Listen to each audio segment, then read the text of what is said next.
విధంగా ఎన్టీఆర్ విగ్రహాన్ని గత గవర్నమెంట్ లో ఉన్నటువంటి వ్యక్తులందరూ కూడా రేతిరిపూట దౌర్జన్యంగా విగ్రహాన్ని ధ్వంసం చేసి ఆ ప్రాంతం నుంచి తొలగిస్తే ఈ రోజు 35 కోట్లతో దాన్ని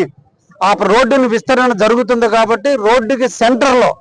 అక్కడ ముసునూరులో ఎన్టీఆర్ విగ్రహాన్ని కూడా అతి తొందరలో శంకుస్థాపన చేసి అక్కడ ఎన్టీఆర్ విగ్రహానికి నాంది పలకబోతున్నాం. కాంస్య విగ్రహాన్ని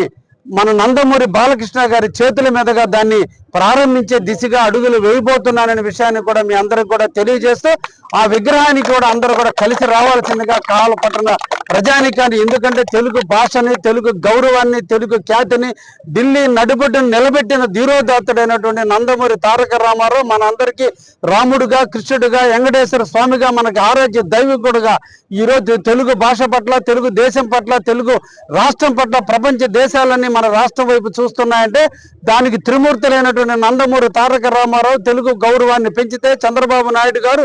ఐకాన్ గా ఆంధ్రప్రదేశ్ విలువను ప్రపంచ దేశాలకు నలిపితే, ఒక చారిత్రాత్మక ఘట్టానికి నాంది పలికిన లోకేష్ గారి నాయకత్వంలో ఈ రోజు ఐటీ రంగం విస్తరిస్తుంటే ఆ కుటుంబాలని వాళ్ళని మనం ఆదరించడం,